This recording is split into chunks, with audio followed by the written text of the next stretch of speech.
Well hello, आप सबका बहुत बहुत स्वागत है। मेरा नाम है जी पटेल। ये है दूसरी वीडियो। इससे पहले अगर आपने फर्स्ट वीडियो नहीं देखी है तो वापस जाने की ज़रूरत नहीं है, देख लेना फिर कभी ये वाला वीडियो देख के। यहाँ पे हम रिवाइज तो कर ही लेंगे कि हमने नेक्स्ट वीडियो में क्या किया था। उससे पहले आप लोग वो कर दो, उसके बाजू वाला वो। ओके, तो लेट्स गेट स्टार्टेड। इंट्रो।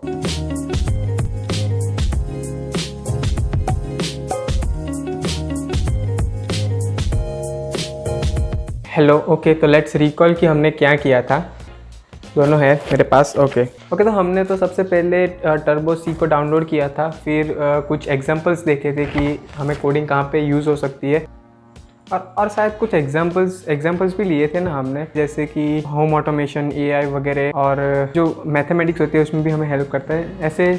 अरे वो सब छोड़ो, हमने जो सी लैंग्वेज हमने सीखा था फर्स्ट वीडियो में, वो सब पॉइंट वाइज आप लोग बता दो बस। हाँ, तो वो सी लैंग्वेज में हमने प्रिंट एफ फंक्शन के बारे में देखा था कि कुछ भी हमें अगर आउटपुट में प्रिंट करवाना हो तो हम प्रिंट एफ फंक्शन यूज़ करते हैं। और वो हैशटैग वाला क्या था, अरे वो hashtag include stdio.h and hashtag include conio.h। वो stdio मतलब standard input output and console input output.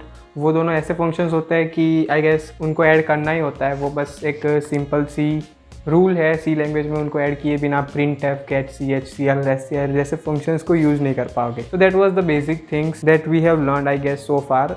So let's वो वॉइड मेन वाला, वॉइड मेन का मेन फंक्शन जो होता है, कोड स्टार्ट करने से पहले हमें वो लिखना होता है। C L R, S C R हम लिखते हैं क्योंकि जो दूसरी वाली जो इनपुट स्क्रीन होती है वो क्लियर हो जाए, जो भी प्रिंट एफ वगैरह कुछ भी फंक्शन हमने पहले यूज़ किया वो क्लियर हो जाए। गेट सी एच वो एक फंक्शन ऐसा होता है कि वो यूज़र का वेट करता है कोई भी कीबोर्ड से इनपुट डालने के लिए, और वो सब हमने सीखा था, बाकी तो कुछ और नहीं था। Let's start the next video, part 2 of C language. Well, so let's start our second program. ये जो है एक सिंपल कैलकुलेटर बनाने की कोशिश कर रहे हैं।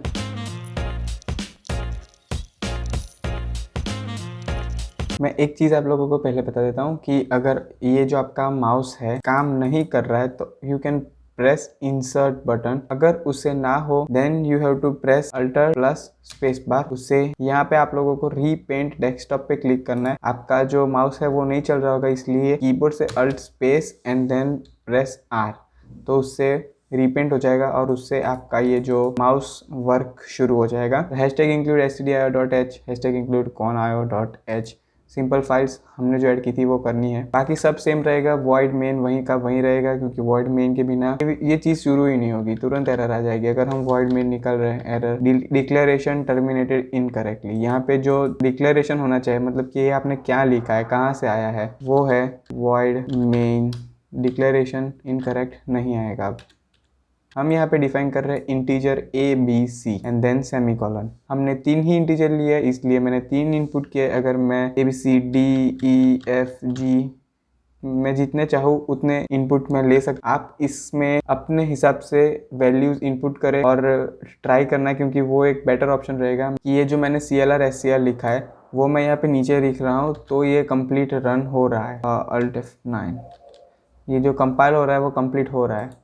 और अगर मैं इसे CLR SCR है वो मैं INT के ऊपर लिखता हूँ, एन एरर बता रहा है, declaration is not allowed here. ये सिर्फ सी लैंग्वेज में हो रहा है। यहाँ पे आपका CPP होगा तो .cpp होगा तो आपको ये एरर नहीं आएगी। लेकिन अगर अभी तो हम सीख रहे हैं सी लैंग्वेज, इसलिए मैंने वहाँ पे C रखा है और यहाँ पे हम करेंगे CLR SCR लिखेंगे जिससे कि एरर ना आए। ओके, प्रिंट एफ फंक्शन जिससे हम प्रिंट कर रहे हैं backward, please enter your first number semicolon. ये मैंने ऐसे ही लगाया है, ये सेमीकोलन आप ना लगाओ तो कोई बात नहीं, वैसे कुछ नहीं होता है, अच्छा दिखता है इसलिए मैंने लगाया। ये बैकवर्ड/n, ये एक नई चीज़ आप आज सीख लो। Let me just again print FHELLO hello. Okay, और मैं रन कर रहा हूँ इसे। ये देखो, please enter your second number के बाद तुरंत हेलो हो गया। मैंने तो दूसरे प्रिंट स्टेटमेंट में लिखा था, राइट, तो फिर ये तुरंत क्यों आ गया? तो अगर मुझे उसे नीचे की लाइन में, मतलब कि कंटिन्यू नहीं लिखिए, एक अलग प्रिंट एफ स्टेटमेंट है, ये वाला भी अलग, लेकिन फिर भी एक ही लाइन में आ रहा है। और अगर मेरे को वो लाइन चेंज करनी है, I will just have to enter \n। Backslash वो एंटर की के ऊपर की है।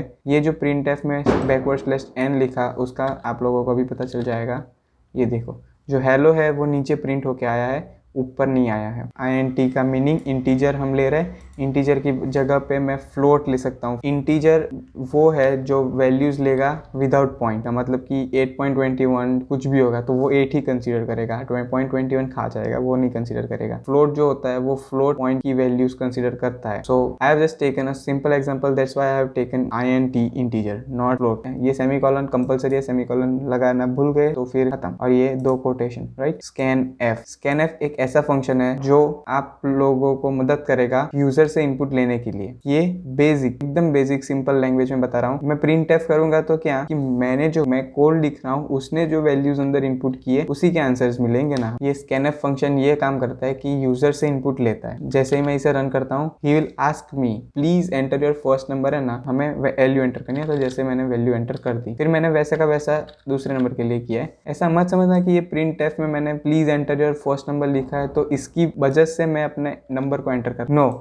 वो जो है वो यहाँ पे खत्म हो रहा है, स्टेटमेंट खत्म हो गया है सेमीकोलन से। फिर ये scanf की वजह से हम वहाँ पे डेटा एंटर कर पा रहे हैं। ओके, तो मैंने scanf में क्या लिखा है, सेम ब्रैकेट कोटेशन के अंदर /n लिखी है, जो मैंने ऊपर भी लिखी हुई है न्यू लाइन के लिए। फिर ये मैंने जो लिखा है वो देखने लायक है, %d मतलब सिंपल आप लोगों को याद रखना है कि ये एक ऐसा कंपलसरी लैंग्वेज का रूल है कि आपको ऐसा लिखना है अगर आपको यूजर से वैल्यू इनपुट करनी है। ये d क्यों लिखा है, तो इंटीजर हमने यूज किया इसलिए मैंने d लिखा है। Digit is an integer and so हमने यहाँ पे %d लिखा है। अगर मैं यहाँ पे फ्लोट यूज करता हूँ तो मुझे यहाँ पे %f करना होगा। अगर मैं यहाँ पे आप लोगों को फ्लोट लिख के दे दूं, FLOAT फ्लोट, तो ये एरर तो नहीं दिखाएगा, लेकिन please enter your first number, please enter your second number, 12 + 12 24 होना चाहिए ना। ये दोनों जो वैल्यू आई है सम ऑफ 0 एंड -32768, वो गार्बेज वैल्यू आई है। फ्लोट है कि जो नंबर्स को यूज करेगा, मतलब कि पॉइंट के बाद वाले नंबर्स भी कंसीडर करेगा। लेकिन यहाँ पे मैंने scanf में तो %d लिखा हुआ है ना। यहाँ पे मैं अगर %f कर रहा हूँ और नीचे भी %f कर रहा हूँ, मतलब कि ये जो फ्लोट है, मुझे जहां पर भी मैंने %d लिखा हुआ है वहां पे मुझे %f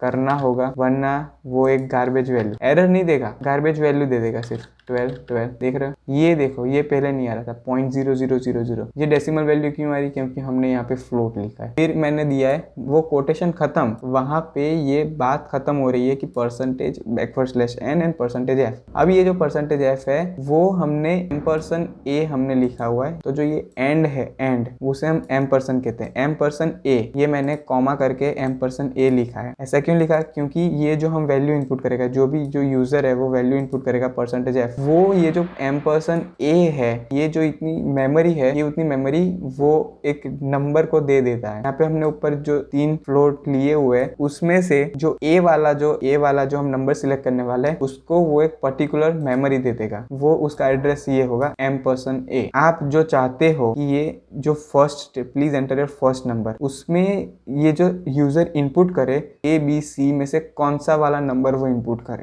तो आप चाहते हो कि a इनपुट करे, तो उसकी मेथड ये है कि आप लोगों को लिखना है %a। सिमिलरली मैंने वैसा ही किया है, printf /n वो सब same, please enter your second number, ये सिर्फ प्रिंट करेगा और कुछ नहीं करेगा, जैसे ऊपर वाले ने किया। जो काम करना है, इन यूजर से इनपुट लेना है, वो scanf फंक्शन ही लेगा, scanf SCANF, फिर ब्रैकेट /n %f। मैंने अभी आप लोगों को बता दिया कि %f का क्या काम है। कॉमा %f में ये कोटेशन है ना, वो खत्म हो रहा है, ये जो कोटेशन ऐसे है वो %f के बाद खत्म, फिर कॉमा एंड %b, दूसरी वैल्यू एंटर होगी, जो b की वैल्यू होगी वो उसकी जो मेमोरी स्टोर होगी वो %b। इट्स नॉट नेसेसरी कि यहाँ पे ABC सीक्वेंस में होना चाहिए, AEC भी हो सकता है, लेकिन जो दूसरी वाली मेमोरी है वो मुझे E में सेव करवानी है, इसलिए मैं यहाँ पे कर रहा हूँ। और यहाँ पे C = A + B वहां से निकाल दिया है, E कर दिया है, तो वो E हो जाएगा। नीचे का बाद में समझा रहा हूँ, मैं सिर्फ चेंज कर रहा हूँ, Alt+R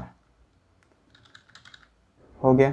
फिर उसको डिफाइन करना है कि भाई करना क्या है तेरे को। C = A + E मैंने चेंज किया हुआ है, और कोई है, फिर सेमीकोलन। ये मेन फंक्शन है। अगर मैं यहाँ पे प्लस की जगह मल्टीप्लिकेशन साइन कर दूं तो ये मल्टीप्लिकेशन ही करेगा, भले मैंने यहाँ पे सम लिखा हुआ है, ये मैंने सम लिखा हुआ है, लेकिन फिर भी ये भाई साहब मल्टीप्लिकेशन ही कर देंगे, क्योंकि ये फंक्शन है जो पूरा हमारा कैलकुलेटर का काम कर रहा है। एक प्रॉब्लम है कि आप सिर्फ यहाँ पे मैंने मल्टीप्लिकेशन रखा हुआ है तो वो मल्टीप्लिकेशन ही करेगा। तो यहाँ पे आई गेस फिर मुझे लिखना होगा कि print टू या मल्टीप्लिकेशंस हियर। ये आप लोगों को यहाँ पर ही क्यों लिखना, मैं इसको यहाँ पे नीचे लिखूंगा तो यहाँ पे मैंने C की वैल्यू दी हुई है, इसके पास सी की वैल्यू ही नहीं है, क्योंकि सी में तो हम स्कैन एफ करने वाले नहीं है, वो तो अंदर से आंसर आना चाहिए। मैं इसे यहाँ पर भी क्या बता सकता था कि C is equal to A plus E कर दे भाई तू, और कुछ मत। मैंने सिर्फ यहाँ पे इसलिए बताया कि ये दोनों काम खत्म हुए, फिर उसने ए स्टार ई कर दिया, यहाँ पे मल्टीप्लिकेशन कर दिया और सी की वैल्यू इसके पास यहाँ तक करते हुए आ गई है। अब वो प्रिंट करेगा backward slash and the multiplication of percentage F. ये जो हमने वैल्यू जो एम्परसेंड ए को दी थी वो परसेंटेज एफ हमने यहाँ पे लिखा, एंड परसेंटेज एफ, ये समझ लो पहले, एंड परसेंटेज एफ ये नीचे वाला is equals to percentage F ए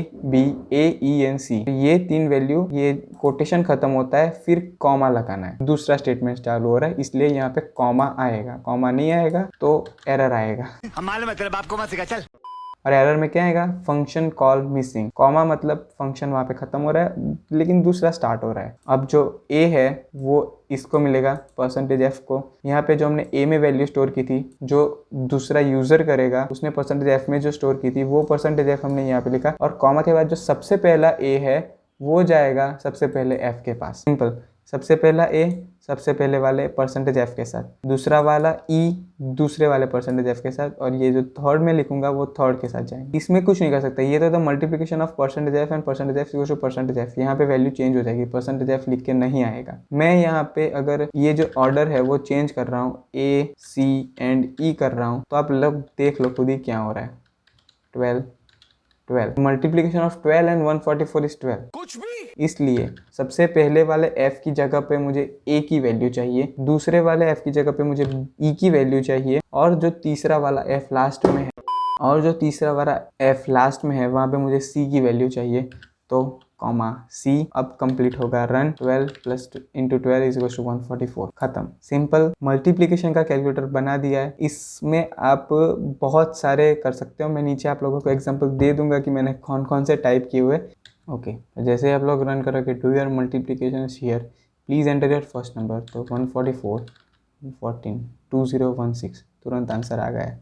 लेकिन एक बात याद करना कि ये जो सी लैंग्वेज होता है वहाँ पे जो एम्परसेंड ए जो वैल्यू दे रहा है, वो जो बेस दे रहा है हमारे नंबर को सेव करने के लिए, वो बहुत ही ज़्यादा कम स्पेस होती है। थोड़ा ज़्यादा बड़ा नंबर दे दिया तो ये एरर आने के चांसेस है। एक बात याद रखना, प्रिंट एफ फंक्शन में एम्परसेंड यूज नहीं होता है। प्रिंट एफ में एम्परसेंड यूज करोगे तो गार्बेज वैल्यू आएगी। एम्परसेंड जो है ये वो सिर्फ स्कैन एफ में यूज करना है, वैल्यू देनी है। इसमें तो सिर्फ उसको वैल्यू वहां से लेनी है, इसलिए एम्परसेंड का यूज नहीं होगा यहाँ। Short and simple. कुछ भी डाउट हो तो आप लोग बस नीचे कमेंट कर दीजिए। तो बस इतना था आज की वीडियो। होपफुली आप लोग ये वीडियो पसंद आएगी, पसंद आए लाइक कर दीजिए, शेयर कर दीजिए, और चैनल के सब्सक्राइबर्स का मल्टीप्लिकेशन कर दीजिए। हम आप लोगों से मिलते हैं दूसरी वीडियो में, तब तक के लिए बाय बाय।